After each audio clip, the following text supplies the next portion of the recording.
زینب رضی الله تعالی به ټوله ورځ الله ته ژړل. الله یو طرف ته مې پلار دی، الله بل طرف ته مې خاوند دی،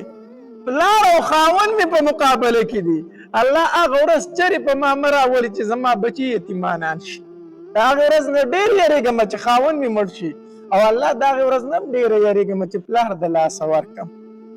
الله یو طرف ته مې پلار دی، بل طرف ته مې خاوند دی. الله زه څه وکړم؟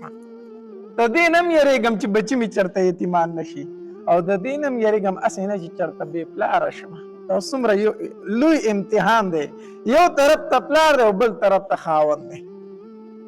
الله غزوه بدر وشو،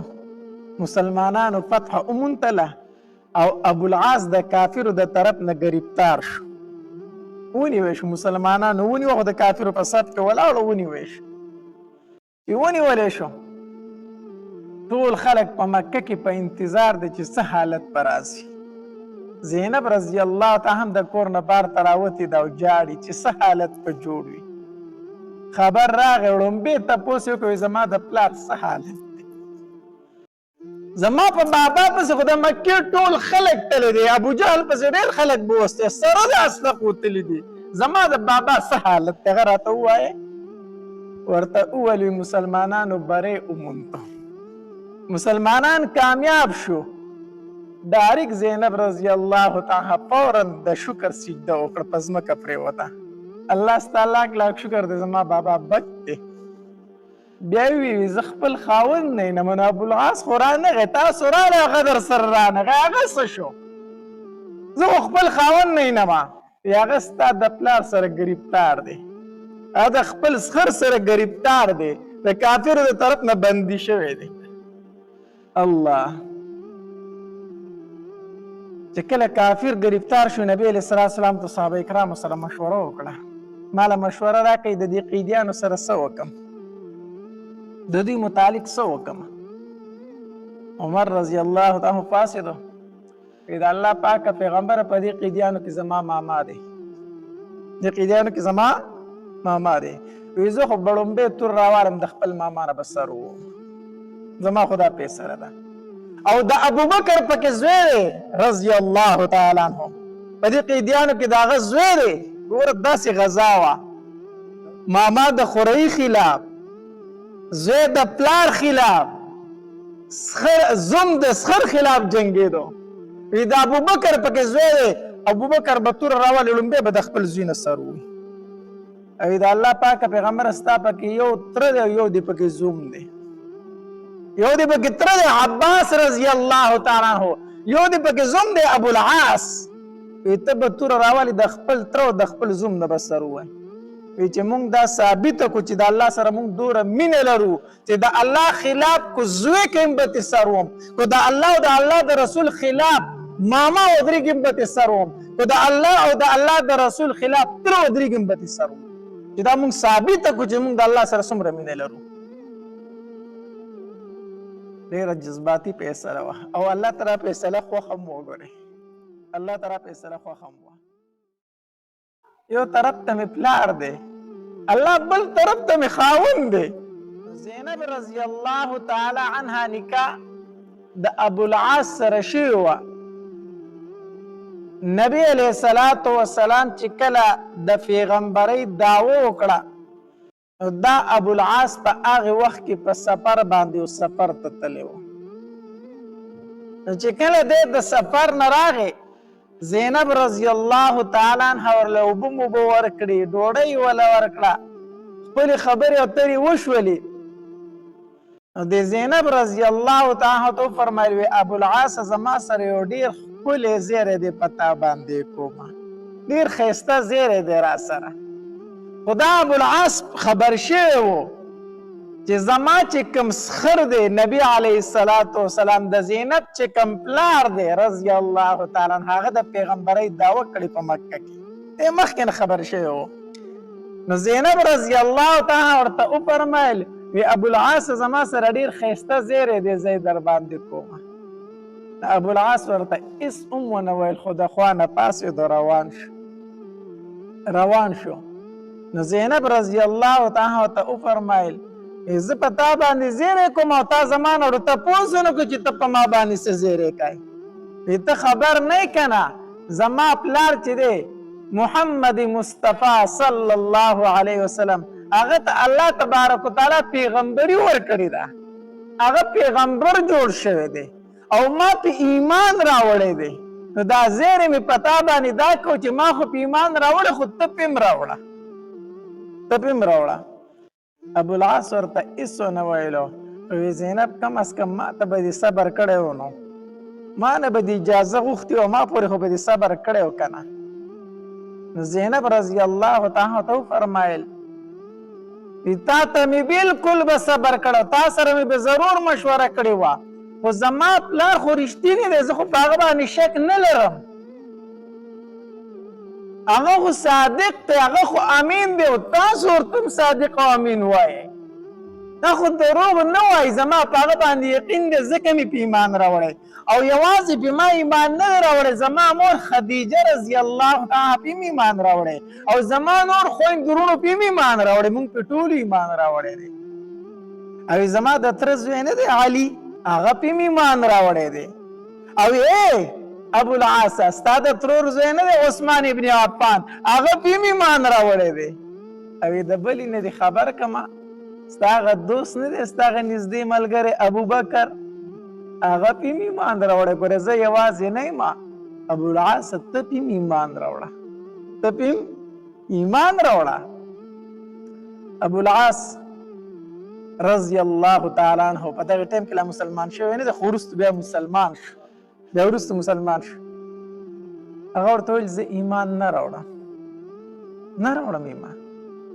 زینب رضی الله تعالی عنها فرمایل ښه زما ملګرتیا نه کوي ولې ایمان نه راوړې وی ځکه ایمان نه راوړم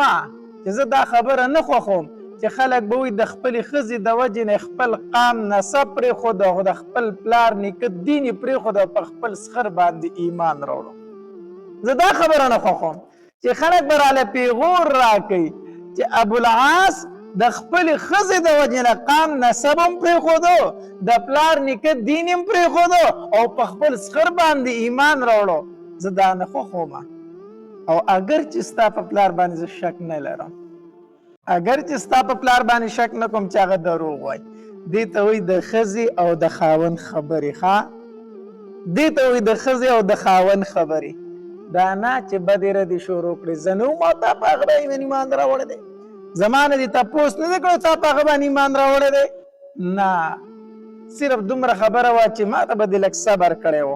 او یقینا چې ستا پلار رښتینی دی په هغه شک نه لرم خو زه په ایمان نشم راوړی زما دغه مجبوري ده چې خلک به راله پیغور راکړي خلک به راله څه راکړي پیغور راکړي ګوره دې ته د ښځې او د خاوند ژوند وایي څومره مینه ده خپل منځ کې شل کاله زینب رضی الله تعالی عنها صبر وکړو خاوند کافر دی زینب رضی الله تعالی په خپله مسلمانه ده او په دغه وخت کې د کافر او د مسلمان نکاح جایز وه ډېر مسلمانان داسې وو چې د هغې په نکاح کې کافرې ښځې وي او ډېر کفار داسې وو چې د هغې په نکاح کې مسلمانې ښځې وي د مسلمان او د کافر نکاح په دغه وخت کې جایز وه 20 کاله زینب رضی الله تعالی عنها انتظار وکړ چې زما خاوند ابوالعاص په زما ملګرتیا وکړي ایمان به راوړي خو ایمان یې رانه وړ حتی در دې پورې چې د هجرت وخت راغی چې کله نبی علیه الصلاة والسلام د هجرت نه زینب رضی الله تعالی خبر شوه نو لاړه پسې ای بابا خو مکه پرېږدي ته خو ځې مدینې ته او ما له اجازت راکړی چې زه د خپل خاوند ابوالعاص سره پاتې شم څومره مینه یې ورسره وه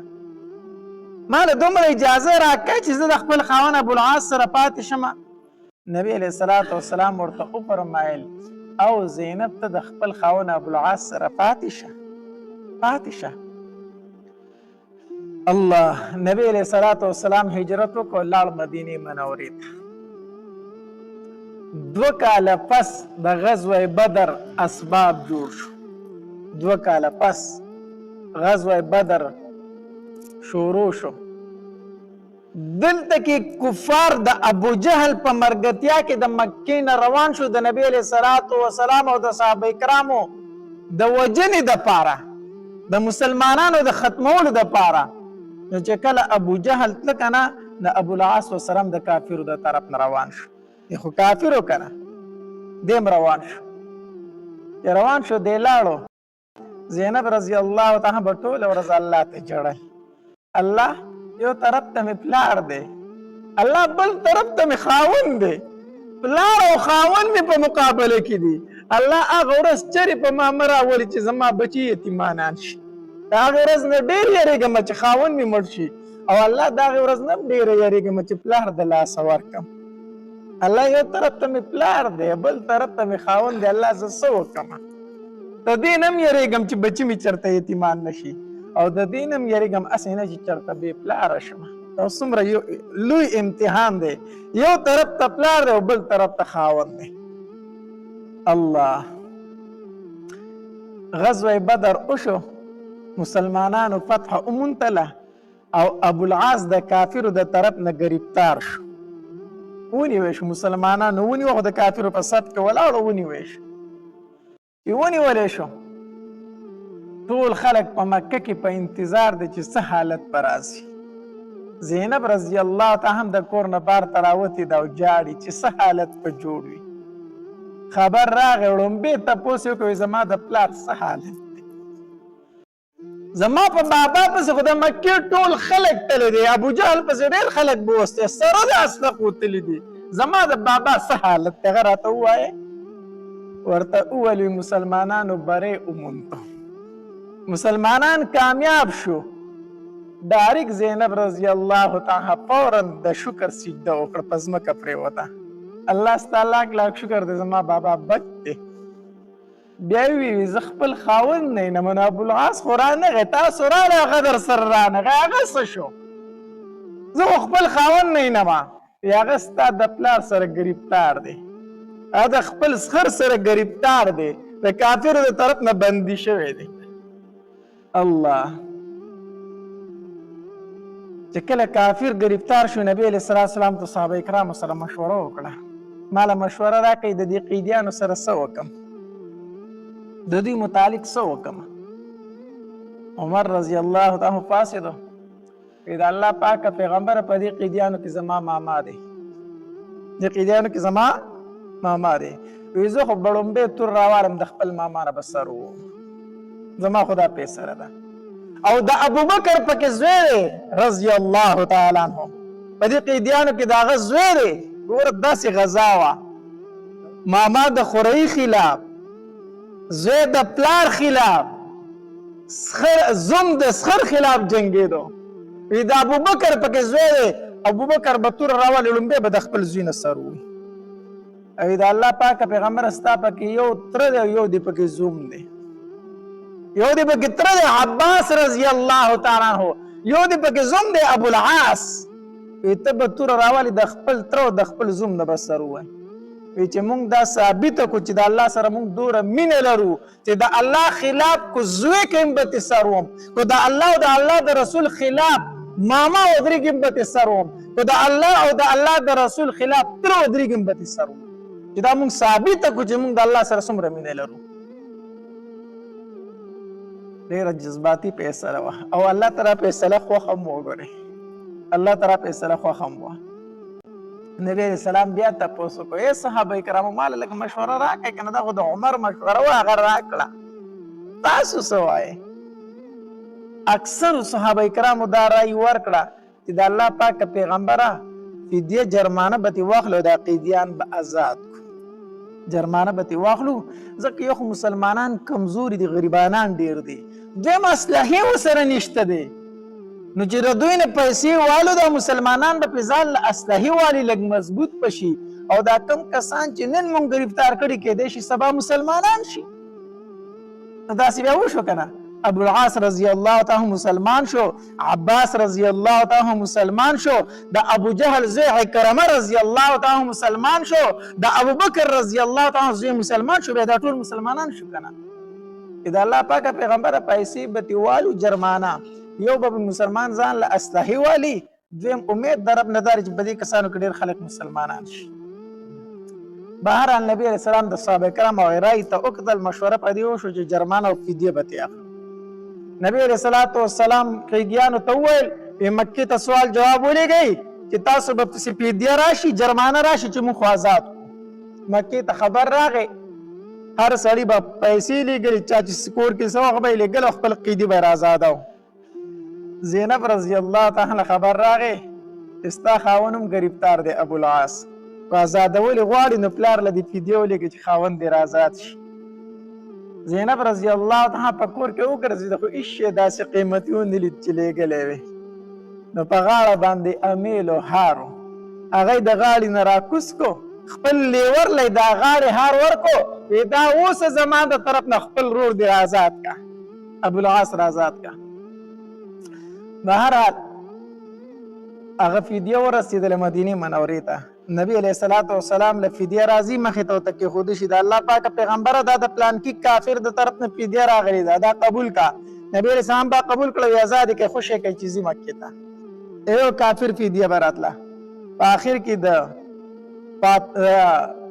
د زینب رضی الله تعالی د غاړې هار راوړلی شو، نبی علیه السلام ته مخې ته کېښودی شو.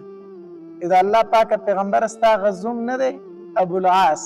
د هغه دپاره ستا لور فدیه رالیږلې ده، وایي چې زما خاوند را آزاد که. نبی علیه السلام هغه هار راواغسته امیلو او داسې په لاس کې اړه وراړه، نو بې اختیاره یې د سترګو نه اوښکې روانې شوې، په ژړا شو. صحابه کرام خفیفون چې نبی علیه السلام ولې جاړي، په ژړا شو. وی د الله پاکه پیغمبره ابوالعاص به موږ هسې آزاد کړو، که ته پرې خفه یې موږ به هسې آزاد کړو، فدیه مه اخله که نه، موږ به هسې آزاد کړو.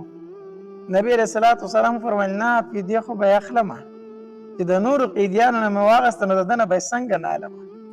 نو د الله پاکه پیغمبر خفه پسې جاړې ولي. وی دا ښار چې مې ولیده ما ته یو وخت رایاد شو، دا هغه ښار دی چې زینب زمونږ د کور نه وتله نو زما سره څه نو زما بیبي خدیجه رضی الله تعالی عنها دا ښار د خپلې مرۍ نه راکوز کو، زینب ته یې واچو. ما ته هغه ټیم رایاد شو، ما ته خدیجه رایاده شو دې ټیم کې. د نبی علیه السلام د خدیجه رضی الله تعالی سره ډېره زیاته مینه وه، ډېره مینه وه، ډېره مینه وه. الله چې کله به په کور کې څه شی پوخ شو که نه، نو زر به نبی علیه السلام په کاسه کې راواغستو، د خدیجه رضی الله تعالی چې کومې ملګري وي هله وي دا د هغوی کره ولېږئ، دا د هغې ملګرو له ولېږئ. د خدیجه رضی الله تعالی عنها خور و خاله عایشه بیبي فرمایي وی زه د نبی علیه السلام خواته ناست ومه، هغه زمونږ کره راله، وی چې راله د هغې خبرې د نبی علیه السلام په غوږو شوې، نبی علیه السلام فوراً کېناست، داسې فوراً کېناستو. ما چې د الله پاکه پیغمبر ولې، وی چې یاره دا اواز خو د خدیجه په شانتې نه دی، دا خبرې خو د خدیجه په شانتې خبرې دي. داسې نبی علیه السلام د هغې سره مینه و مینه. نو چې کله نبی علیه السلام دا هار ولیده په ژړا شو، ما ته هغه ټیم رایاد شو چې دا زینب رضی الله تعالی عنها ته خدیجه رضی الله تعالی عنها اچو. بیا نبی علیه السلام فرمایل وی ای صحابه، ای زما صحابه کرامو، ستاسو خوښی که نه نو دا هار به زه زینب ته واپس ولېږم، که ستاسو پرې رضا یي. ابوالعاص له یې نه ورکومه، خو دا به زه زینب له واپس ولېږم، دا د خدیجې هار دی. که تاسو پرې رضا یې او که تاسو پرې رضا نه یې نو دا بیا په مال غنیمت کې دی، دا ستاسو د شریکې شی دی. نو صحابه کرامو فرمایي د الله پاکه پیغمبر موږ د خدیجه رضی الله تعالی په هار باندې بالکل نه بلسو. ابوالعاص هسې آزاد کې زمونږ اجازت دی. نبی علیه السلام ابوالعاص رضی الله تعالی عنه په دې ټیم کې لا مسلمان نه دی. ابوالعاص ته هار ورکو، وی ابوالعاصه دا هار به زینب له ورکي، خو هغې ته وایه که نه چې دا خو د خدیجه د لاس هار دی، د دې لږ خیال ساته، دا درنه ضایع نه شي، د دې لږ خیال ساته. او بیا یې تا سره مې لږ سوال جواب دی. نه ابوالعاص یې لږ سیټ ته کو، ابوالعاصه پرېږدم خو دې پرېږدمه، خو ما ته الله تبارک وتعالی فرمایلی دي چې د مسلمان او د کافر نکاح نه کېږي، نه کېږي. زما لور مسلمانه ده او ته کافر یې، نو داسې به وکړي چې ما ته به زما لور راولېږي، ځکه نور هغه ستا سره پاتې کېدی نه شي، ستاسو لپاره جایز نه ده، ما ته به زما لور راولېږي. ابوالعاص ورته وی ټیک ده ستا لور به تا ته زه حواله کړم. ابوالعاص د ځان سره هار واغېست او روان شو. کافر خو ګورې د وادي دومره پابند خلک و که نه. زینب رضی الله تعالی مخې ته راوتې ده، خبر شوي ده چې خاوند مې رازاد شوی دی او را روان دی. مخې ته وله استقبال راوتې ده، خیرالي له وله راوتې ده. نو چې ابوالعاص مکې ته راورسېدو، زینب رضی الله تعالی ورسره خیرالي وکړو، خوشحاله شو. خاوند مې راورسېدو چې کور ته لاړو او کور کې څنګه کېناستو، نو ابوالعاص ورته وویلو ای زینب وی هو وی زه نور تا سره نشم پاتې کېدی، زه نور تا سره نشم پاتې کېدی. زینب حیرانه شوه، ابوالعاص بیا رانه چېرته روانې، ته خو اوس رالې؟ نه وی زه درنه چېرته نه ځم خو ته رانه ځې. زه چېرته نه ځم خو ته رانه ځې. وی ولې؟ وی ځکه ستا پلار ما ته وویل چې د کافر او د مسلمان نکاح نه کېږي، ما له زما لور راولېږه. زینب زه دې تا له بابا له لېږم، ته مدینې ته به ځې او زه به په مکه کې پاتې کېږم، نوره زما ستا په منځ کې جدایي ده. زینب رضی الله تعالی ورته وفرمیل ای ابوالعاص زما ملګرتیا نه کوي، مسلمان شه که نه زما ملګری شه، ولې زما ملګرتیا نه کوي؟ ابوالعاص ورته ویل نه ایمان نه راوړه، بچي دې د ځان سره روانه که او زه لاړه شه مکې ته مدینې ته. نو چې کله زینب رضی الله تعالی عنها روانه شوله او د مکې مکرمې نه راووتله او دغلته یو مقام ته راووته، یو بدبخت او د هغه نوم خبار و. ده چې ولیده چې زینب رضی الله تعالی په اوښ سوره ده او روانه د ځي مدینې منورې ته، نو ده نیزه راواغسته، وی پلار یې زمونږ اویا سرداران مړه کړو او لور به یې د مکې نه داسې په امن باندې وځي، لور به یې داسې په امن باندې وځي. نو نیزه یې راواغسته او زینب رضی الله تعالی په اوښ ناسته او داسې په نیزه وواله، او چې په نیزه یې وویله نو زینب رضی الله تعالی د اوښ نه ښکته راتاوه شوه، په ګټو کې ولګېدله، چې ولګېده مخې ټول زخمي شو، ټول زخمي شوه او په ګېډه باندې یو ماشوم هغه ځایه شو، بیا د مکې خلک راغی، خبار یې ونیو، وی دا خو زنانه ده، موږ خو په جنګ کې زنانو ته څه نه وایو، خیر دی پلار یې زموږ دشمن دی، پلار یې زموږ اویا کسان وژلي دي، خو دا زنانه ده دې پکې څه ګناه ده چې دې ته ته ده. خلکو ترېنه خلاصه کړه زینب رضی الله تعالی، زینب رضی الله تعالی خلکو خلاصه کړه، لاړه مدینې منورې ته ورسېدله نبي علیه الصلاة والسلام ته. تقریبا 6 کاله پس دا ابوالعاص په تجارت باندې تللی و، واپس راته. نو چې کله واپس راته د مکې د خلکو ډېرې سوداګانې ورسره وي، هلته مدینه منوره کې صحابه کرام ونیوو، سره د تجارت د سامان د ابوالعاص ونیوو، چې ونیوه سامان یې تیم واغسته او لاس یې ورله وتړله، مدینې منورې ته روان کړو. چې روان کړو مدینې منورې ته ورسېدل، دوی یاره دلته کې زینب وه چې د هغې کور به چېرته وي، دلته به د زینب کور چېرته وي؟ چا ورته وي هغه کور یې دی. نو چې څنګه ته وي هغه کور دی، د منډه کړه ځان یې خلاص کړو، د خلکو صحابه کرامو نه یې لاسونه خلاص کړو او منډه کړه، ډایرکټ د هغې په ورننوتو. هلته چې ورننوتو، زینب رضی الله تعالی ډېره خوشحاله شو چې ابوالعاص یې ولیدو، او دی د ترور زوی هم و. د ترور زویه څنګه مسلمان راغلی که نه؟ نه زینب مسلمان نه یم راغلی، را تښتېدلی یم، ستاسو ملګري صحابه کرام را پسې دي. زینب رضی الله عنها وربند کړو، چې وربند کړو زینب رضی الله تعالی ورته وفرمیل، وویلو زما د ترور زوی هم وي او زما د بچو پلار هم وي، بیا درلم دعوت در کوم ایمان راوړه. نه راوړم ایمان نه راوړم. ټیک ده. شپه وتله، چې کله د سحر د مانځه ټیم و نو مونځ وشو، نبي علیه الصلاة والسلام سلام وګرځو. زینب رضی الله تعالی اواز کوي د الله پاک پیغمبره. نبی علیه الصلاة والسلام وفرمایل صحابه کرامو ته، کوم اواز چې ما واورېد تاسو هم واورېدو، اواز خو د زینب نه دی، صحابه کرامو ته فرمایي او د الله پاک پیغمبر مونږ هم د اواز ورید د زینب اواز دی کنه. زینب رضی الله عنها فرمایي او بابا زیما زینب بچه ولی سمسل غواوا بابا بیگانه شپه کې ابوالعاص راغلی منکره ابوالعاص راغلی ستا د ملګرو نه چې پټ شوی دی هغه زما په کور کې پناه اخیستې ده خو د الله پاکه پیغمبر یو زنانه پناه ورکولی شي که نه شي ورکولی نبی علیه السلام یې ورکولی شي نو ما بیا ابوالعاص ته پناه ورکړې ده تاسو ورته هم ورکئ. نبی علیه السلام صحابه کرامو ته وفرمایه هلکه واخورېدل که نه ابوالعاص ته زما لور زینب پناه ورکړې ده نو ما ورته هم پناه ورکړه نو تاسو ورته هم پناه ورکئ تاسو ورته هم څه ورکئ پناه ورکئ. نبی علیه السلام د زینب رضی الله تعالی کور ته راغی زینب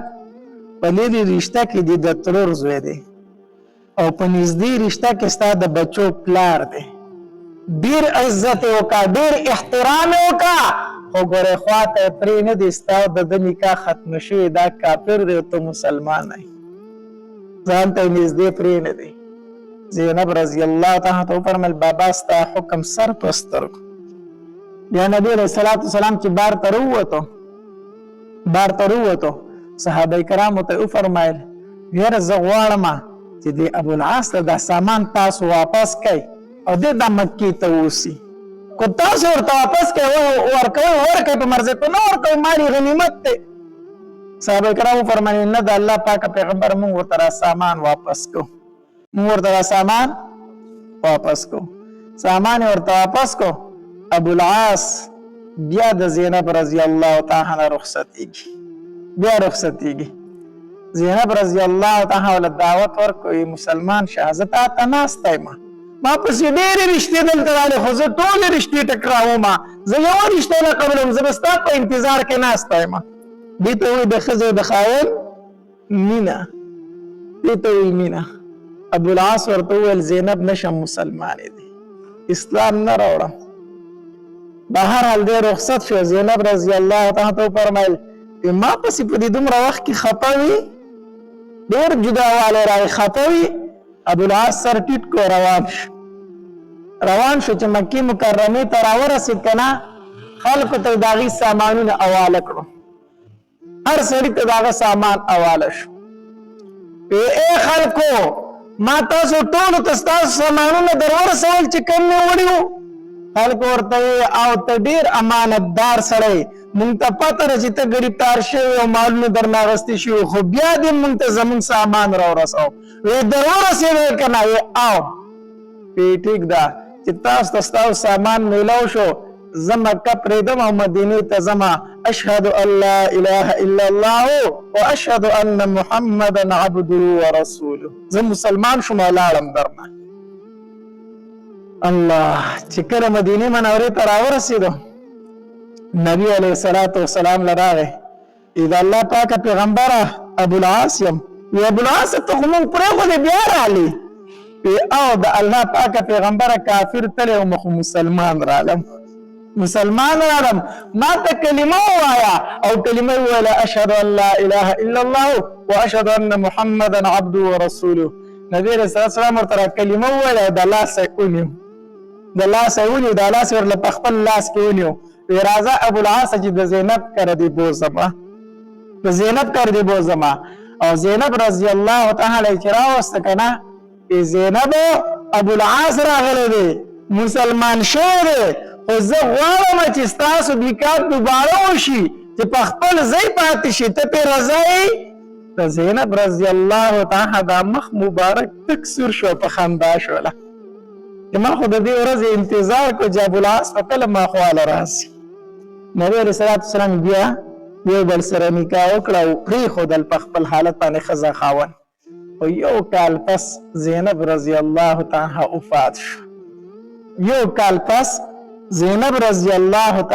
وفات شو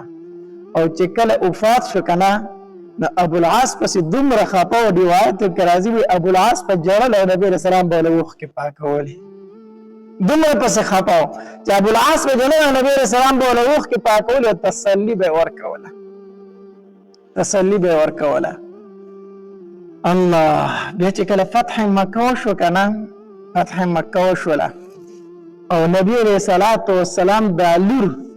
چې کوم کافر زخمی کړي و خبار ابن اسود نبی علیہ الصلوۃ والسلام د جعرانی په مقام کې ناست او د مال غنیمت تقسیمي صحابه کرام دي ور سره ناست دي الله دې موږ ټول حج عمره لبوزي چې عمره لاله شي نو بیا عمره کنه د جعرانی نم التکی بیا عمره کولې شي اغم یو میقات جعرانی یو میقات ته غزنه د عمره نیت کولې شي نو به هر حال نبی اسلام په جعرانه کې ناست او د مال غنیمت تقسیمي په دې کې صحابه کرام او قتل چې خبر په اسپانی سور دی ډیر په تیزی سره روان دي صحابه کرام متزان تیار کو ځکه چې صحابه کرام وی د زمون په لاس باندې کله راځي د خدای نبی اسلام د لور سره ډیر ظلم کړی دی د وخ به را تاو کړی و داغه ماشوم زای شو داغه مخ زخمی کړی د خدای زنانه خیالم نو ساتلی صحابه کرام ته ډیر سوسو او چې په اسره ونه صحابه کرام تور تلاش ته برارس کنه رارس او چې څنګه راورسه نبی اسلام خبردار سبق وکړي چې تاسو ته وکړي چې سره راغله دي سره راغله خبر ورته ویلي د الله پاک پیغمبره ډیر ګیر چاته وګرځي د مګرزم خو بل عزت ملاو نشو تا راغله ما کلمه وامه نبی رسول الله صلی الله علیه وسلم خبره دا کلمه د زړه نه وای کوه خبره کوي نه د الله پاک پیغمبره د زړه دا کلمه وام چې اشهد ان لا اله الا الله واشهد ان محمدا عبده ورسوله بهرحال نبی رسول الله صلی الله علیه وسلم خبره یقینا ایمان دی منظور شو ته مسلمان شو زما د لور سره ډیر ظلم کړي نو زنانه و داسې سره نو پکار فورا جبريل امين راغی او نبی صلی الله علیه وسلم ته وحی راوړه خذ العفو وامر بالعرف واعرض عن الجاهلين دا الله پاک پیغمبر معافی کوا خذ العفو معافی ورته وکا نبی صلی الله علیه وسلم ما ورته معافی کړي ما معاف کړي دي خبارا تما معاف کړي تم مسلمان شي او الاسلام يخدم ما كان قبله اسلام مخکې ټول ګناونه ستا ختم دا اسلام کې دا تکلیفونه هم راغلي دي خو دې کې موږ ته یو سبق هم میلاو شو دی واقع کې موږ ته یو سبق میلاو شو سبق درته کم سبق میلاو شو دی اخیری ټکی باندې لوگ سوچ رہے خذ العفو خذ العفو معافی خپل کا سخپل کا معافی خپل کا ظلم در سره کړی دی زیاتې در سره کړی دی بدې ردې درته ویل دي کنځلې درته کړي دي جرګه در پسې راله معافي کا داسې مه وایه چې د معاف کېدو نه دی وایه خذ العفو ما معاف کو واعرض عن الجاهلين هغه چې څه کړي دا جاهل دی مخکې نه واړوه دا جاهل دی واعرض عن الجاهلين مخکې نه واړوه مخ نو به هر حال زمونږ ته نبی علیه الصلاة والسلام تعلیمات دا دي معافی کوه څه کوه معافی کوه نبی علیه الصلاة والسلام فرمایي واحسن الى من اساء اليك واحسن الى من اساء اليك چې خبر سره کوي ته به سره خامخا ښه کوي هغه ښه کوي ته به بد کوي چې هغه کوي خامخا به ښه کوي کمال خدا دی چې هغه بد کوي ته ښه کوي هغه بد کوي او دا ګران کار دی دا آسان کار دا به په دې زړه باندې غټه تیږه کېدي هغې نه به دا کار کوي چې چا در سره ټول عمر تکلیف در کړی دی بدې ردې درته ویلي دي ژوند یې درله په عذاب کې کړی و او ته بیا مړه یې با په الله سپارم ما معاف کړی دی ما معاف کړی خو ورسره کوم دا ګران کار دی داسې بیانات اورېدل لپاره زموږ د یوټیوب چینل واجد اسلامیک سټوډیو سبسکرایب کړئ په دې به تاسو ته انشاءالله العزیز ښایسته واقعګانې او بیانات میلاویږي او د ګھنټې د نښان سره کلیک کړئ تاسو ته په دې باندې په ډیلي بیسس باندې نوي بیانات مخې ته راځي او د خپلو ملګرو سره لازم د ثواب په نیت باندې شریک کړئ